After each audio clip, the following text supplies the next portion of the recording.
Coming up, we see OCC students unite to celebrate a day that appreciates the differences we all have.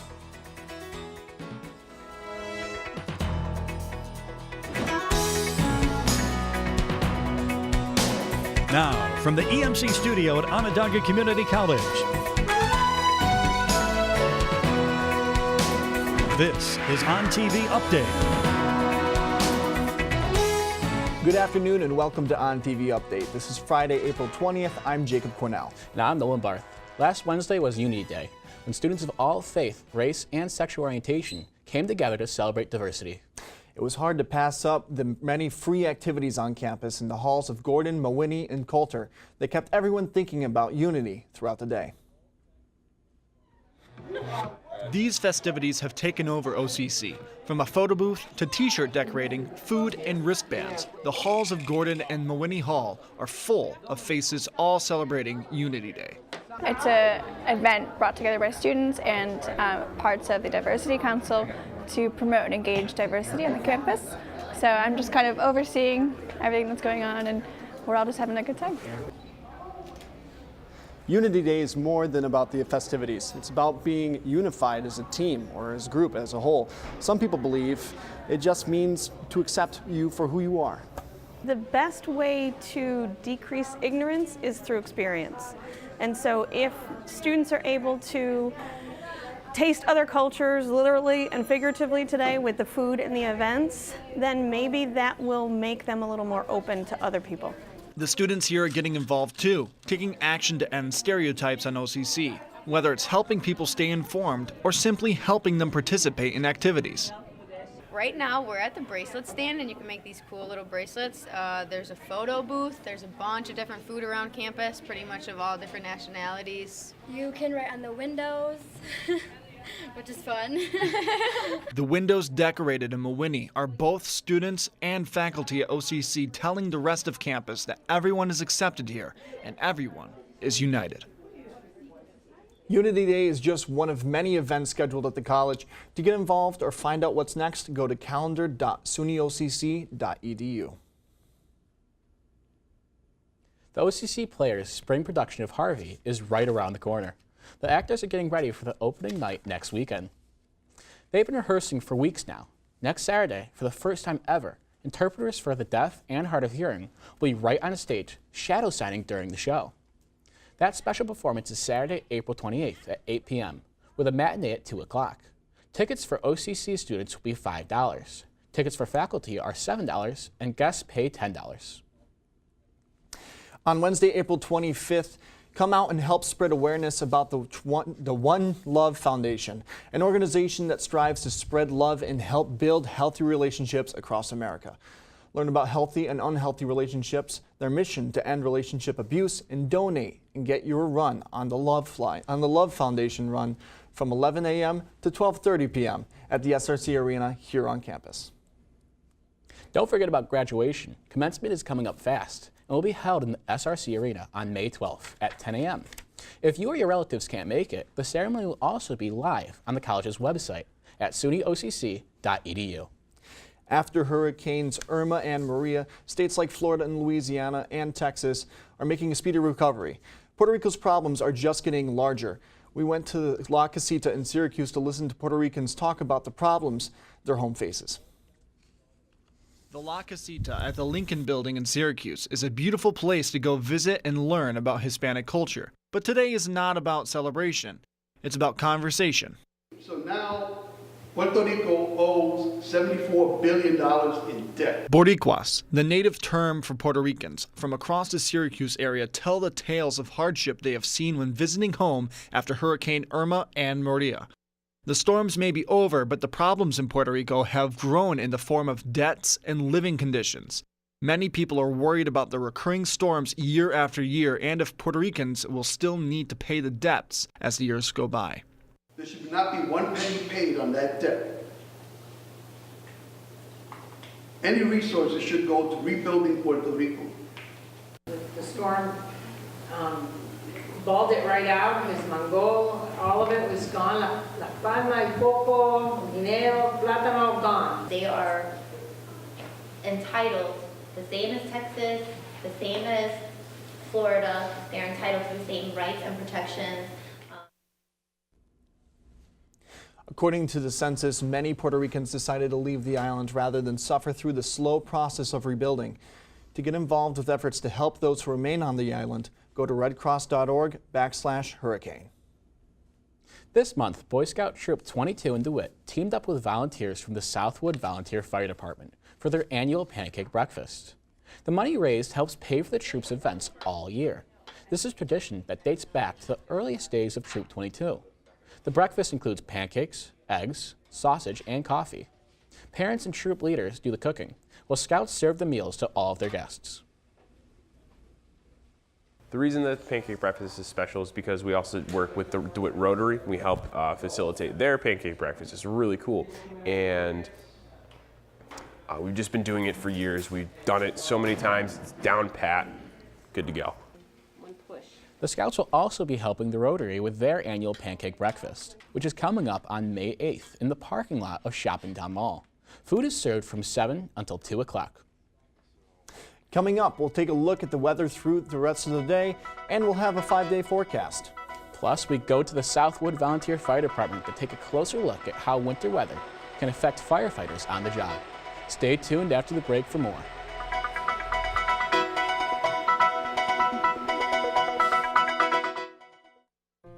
If you enjoy art, then stop by the Ann Felton Art Gallery. The gallery is located on the first floor beneath the Storer Auditorium of Ferrante Hall. The newly designed gallery provides the perfect space to relax and enjoy the spoils of creativity right here on campus. Now on view until November 7th, the surreal art and paper sculptures of June Tyler. The gallery is open Monday through Thursday, 11 a.m. to 4 p.m. Come on and enjoy the show. I went to college with the idea that I was going to take Ryan Seacrest's job. Through my time at OCC, I was able to learn, you know what, my skill set more realistically lends to marketing and customer relations. And that really gave me a direction of where it is that I should go professionally. The benefit of having a smaller class size is that I get one-on-one attention from my professor. And that's one of the things that I loved about having those smaller classes. I'm very glad that I learned my professionalism in the area where I am practicing professionally. Explore the possibilities and reach your full potential with Phi Theta Kappa, the official honor society for two-year colleges. To be invited, you need at least 12 completed OCC credit hours and a cumulative GPA of 3.5 or higher. Once you're in, you'll have access to scholarship, service, fellowship, and leadership opportunities. Come to the PTK and Honors Program Suite at Coulter Hall to learn more. A whole world of opportunities is waiting for you. What are you waiting for? Finals are coming up fast, and Coulter Library is ready. We have lots of new computers, several new study rooms, and extended hours for finals review sessions. If you're stressed about that final exam or frantically working to finish that term paper, look no further. Take advantage of our subject resources and prepare for the end of a successful semester here at Coulter Library.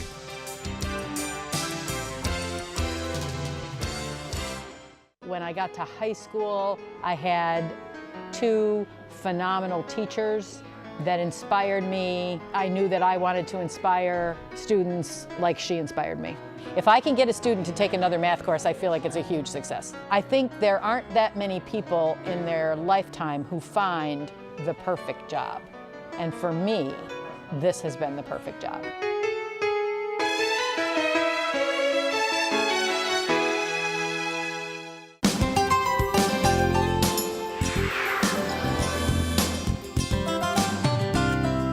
Hello, and welcome back from the break. Now, who is ready for today's forecast?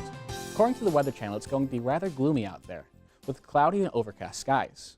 The high will be in the low 40s and the low in the high 20s. And now, for something completely different. Things look a little bit better tomorrow, as the sun will finally be coming out. Expect to have a high in the high 40s and a low in the low 30s. Sunday, the sun will stay out with us for just a while longer, and it will be joined with a high in the mid-50s and a low in the low 30s. Monday, the temperatures continue to rise with plenty of sunshine. The high for the day will be in the low 60s and a low in the low 40s. It looks like spring has finally arrived in Syracuse. However, it's going to be a tad cloudy on Tuesday with a high in the mid-60s and a low in the mid-40s. The nice weather couldn't last forever. This Wednesday, expect to have plenty of rain with a high in the low 50s and a low in the low 40s. As you can see from this week's weather forecast, erratic weather is one thing Syracuse has plenty of. Whether it's rain, sunshine, or snow, it can often make a firefighter's job twice as hard.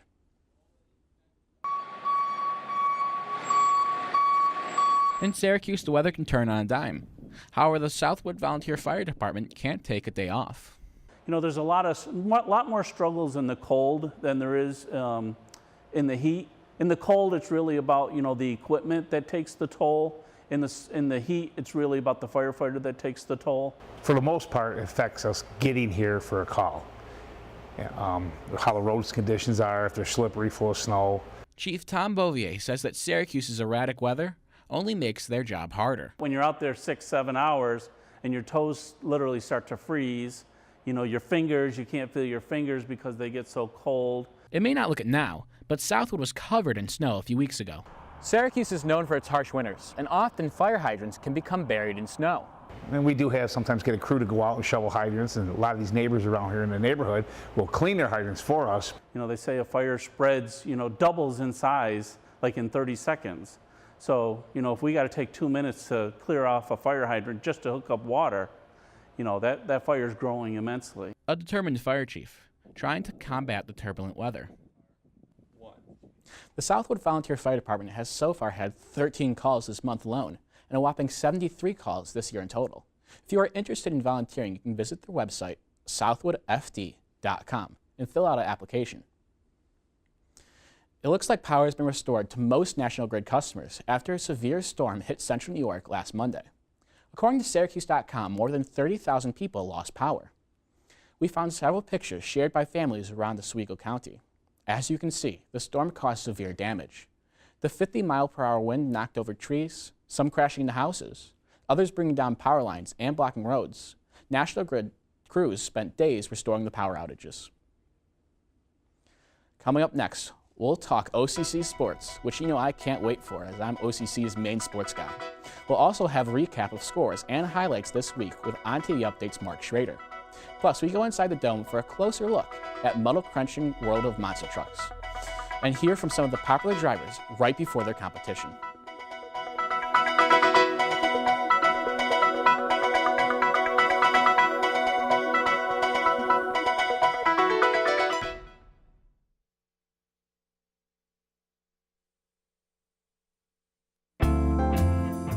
One of the very valuable mandates of the community college is that it draws the student population from the entire community and sees its real goal to embrace the diversity that's in the community and make sure that that's evident in the classroom. The characteristics of community college is diversity in academic background. Usually there's quite a lot of diversity. One of my favorite parts of teaching at a community college is that diversity. My first impression of the music department was that the faculty is so friendly and caring, and they all want you to succeed. The professors really want to be there. They have smiles on their face the whole time during classes, and they make sure you're learning everything. They really make class enjoyable, so I'm always learning and having fun. Everyone's just so caring, and they want you to do well. My classes aren't too bad. As a business major, they're kind of difficult, so I can always come here and get some help, or if I have any questions about my student profile or anything about that, there's always help here. They took me through like the list of options of courses that I could choose, and I picked the best ones that I think were suited for me. Honestly, without OCC and the help of the Student Center, I just wouldn't really be where I am today. When I got to high school, I had two phenomenal teachers that inspired me. I knew that I wanted to inspire students like she inspired me. If I can get a student to take another math course, I feel like it's a huge success. I think there aren't that many people in their lifetime who find the perfect job. And for me, this has been the perfect job.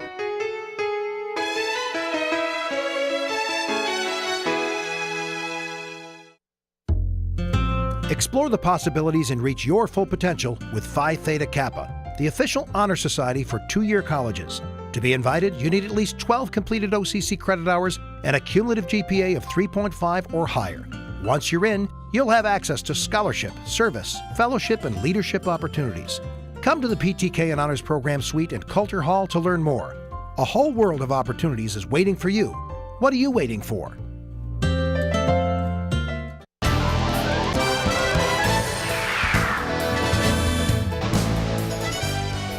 Welcome back to Ontv Update. I'm Mark Schrader, and don't let no one fool you. I'm the real sports guy at OCC. Before we get to the usual baseball and lacrosse stuff, let's talk monster trucks. I had the privilege to attend the Monster Jam pit party to get up close and personal to these dirt-flinging beasts. This is Monster Jam. Well, it's the pit party to be exact. This is the place to be if you want to meet your favorite drivers and score some awesome merch at one of the stalls. Not to mention, this is the only chance to see these behemoth trucks up close before they begin their rampage. For some, it begins and ends with these trucks. For others, like Roy Pridgeon, they are only the latest in a string of thrills. I started out when I was very young, racing bicycles, moved up to go-karts, dirt bikes, drag race cars for quite a few years, raced airboats, I've raced all kind of different stuff. This isn't the first nor the last time Monster Jam will be in Syracuse. This is Monster Jam's 8th year at the Carrier Dome. People come from all over the state just to see these powerful trucks. While everyone is here to compete for this, the Monster Jam Trophy, the fun isn't all in the glory. The driving part is a great sensation, but when we come to shows like this and get to do the pit parties and get to meet these fans and you see the look on these kids' faces when they come up and you're just larger than life to them. You're like a superhero, and that's pretty amazing. For those of you who didn't catch the show on April 7th, Max D and Mutant actually tied by the end of the event with 36 points. But Mutant went home with the trophy after the tiebreaker. If you want to get tickets and more information about Monster Jam's upcoming events, head to www.monsterjam.com. Now on to this week's scores. The OCC men's baseball team gave Broome Community College a beating, winning with a score of 14-4. This was followed by a close loss to Erie Community College at 3-2. Their next game will be against Jamestown Community College this Saturday at 2 p.m. Next up is lacrosse. The OCC women's lacrosse team won against Hartford Community College with a score of 17-13. The next game is this Saturday against Frederick Community College. We're still waiting on a time for that one though. The OCC men's lacrosse team swept the floor with Hartford Community College with a score of 24-5 and cleaned Monroe Community College's clock with a score of 23-2. The next game will be the NJCAA Region 3 game on April 28th. And last but not least, the women's softball team beat out Columbia Green Community College 5-1. Don't miss their next game in Dryden, where they will be facing off against Tompkins Cortland Community College at noon, also this Saturday. Well, aside from that one loss, OCC's been doing pretty well. Well, since you're OCC's biggest sports fan, apparently, you would know. But I'm just a little curious, Mark. How was Monster Jam? Did you have a cool experience going for your first time? Monster Jam was awesome. Watching those cars go 40, 50 feet in the air is absolutely amazing. Yeah, it looks like I really was jealous that you got to go to that. Thank you, Mark. Stay with us. There's more news ahead as Ontv Update continues. Joanna Grosso takes us to a dog shelter in Canastota to find out why they are asking people to consider signing up to volunteer and how that can improve your resume.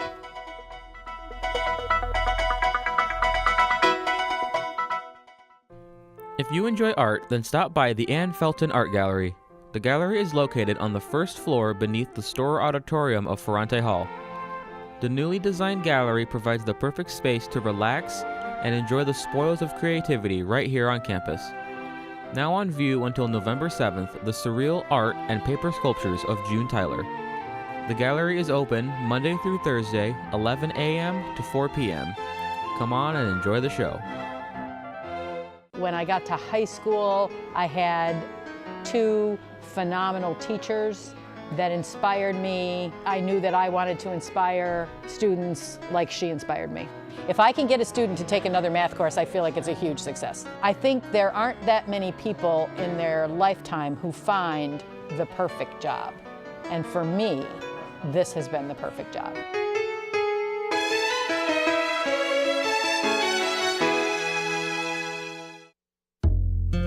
Explore the possibilities and reach your full potential with Phi Theta Kappa, the official honor society for two-year colleges. To be invited, you need at least 12 completed OCC credit hours and a cumulative GPA of 3.5 or higher. Once you're in, you'll have access to scholarship, service, fellowship, and leadership opportunities. Come to the PTK and Honors Program Suite in Coulter Hall to learn more. A whole world of opportunities is waiting for you. What are you waiting for? I went to college with the idea that I was going to take Ryan Seacrest's job. Through my time at OCC, I was able to learn, you know what, my skill set more realistically lends to marketing and customer relations. And that really gave me a direction of where it is that I should go professionally. The benefit of having a smaller class size is that I get one-on-one attention from my professor. And that's one of the things that I loved about having those smaller classes. I'm very glad that I learned my professionalism in the area where I am practicing professionally. My first impression of the music department was that the faculty is so friendly and caring, and they all want you to succeed. The professors really want to be there. They have smiles on their face the whole time during classes, and they make sure you're learning everything. They really make class enjoyable, so I'm always learning and having fun. Everyone's just so caring and they want you to do well. Hello and welcome back to Ontv Update. Pets hold a special place in our hearts, but unfortunately, many animals are turned into shelters and go without being adopted for months or even years. Ontv Update's Joanna Grosso shows us how rewarding adopting and volunteering can be. Wanderers Rest Humane Society has been around for almost 30 years and specializes in giving animals a second chance. All animals deserve a home. The ones in shelters get passed up easily because maybe they're older, they're not puppies, neglected, abused. They haven't had the best of life. According to OneGreenPlanet.org, about 7.6 million animals enter animal shelters every year nationwide, and only about 3.2 of them get adopted. Rather than go out and spend thousands of dollars on an animal, you come here and you get a forever friend. And we give you everything you need. They're fixed. The first set of shots are taken care of, and you're giving an animal that didn't have a great home. Wanderers Rest is a non-profit organization, so the staff is limited to care for the animals. We rely on volunteers to help us with cleaning. One of the most important things we try to do is provide enrichment for all the animals on a daily basis. Our volunteers are amazing. We have Cindy, who's been here for 10 years, and without them, we probably wouldn't get any of the actual work with the animals done. They help us maintain the shelter, so they're a really big part of what we do here. If you are interested in adopting a cat or dog, you can go onto their website at wanderersrest.org. There you can find out different cat and dog profiles, you can learn how to donate, and you can also look up their upcoming events. For the staff, the job can be a bittersweet one. You see a lot of sad things daily, so when you get those positive moments, you really have to soak them in. When, a dog that's been here for a few months and doesn't present well in the kennel and hasn't been given a chance, finally finds a home, it's great to see. In Canastota, New York, Joanna Grosso, Ontv Update. Now, Wanderers Rest also accepts donations, including blankets, dog, and cat food. For more information, you can call them at 315-697-2796. OCC invites you to come out and have a good time and celebrate the end of the semester by attending the Moonlight in Paradise Spring Formal Dance. This dance will take place on May 4th in the Allen Hall Gym from 9 p.m. to 1 a.m. Tickets will be $5, and you must show your OCC ID when buying them. Each student is also allowed one guest per person. You can buy your ticket in advance in Gordon Room 114. Before you finish up your weekend plans, let's get one more look at the forecast. How's it looking, Nolan? Well, Jacob, today is rather gloomy, with a high in the low 40s and a low in the high 20s. However, it looks like these gloomy overcast skies we have today won't carry over into the weekend. Saturday, you can expect nothing but sunshine, with a high in the high 40s and a low in the low 30s. Sunday, the sunshine continues with a high in the low 50s and a low in the mid 30s. This looks like a good weekend to finally have some time outdoors. So with that in mind, guys, what are you guys going to be doing for your weekend? Anything fun? I'm just going to go home and try to work out my financial situation for Oswego. You know, I think that I'm going to be brave enough this weekend to get outside and go for a little run. Might need to bundle up a bit, but I think that's what I'm going to do. Yeah, get some exercise. That sounds like fun, guys. Well, that's going to be all for us today. But if you are hunkering for more Ontv update, you can check out the morning show. Thanks for watching. I'm Nolan Barth. And I'm Jacob Cornell. Have a great weekend and stay updated.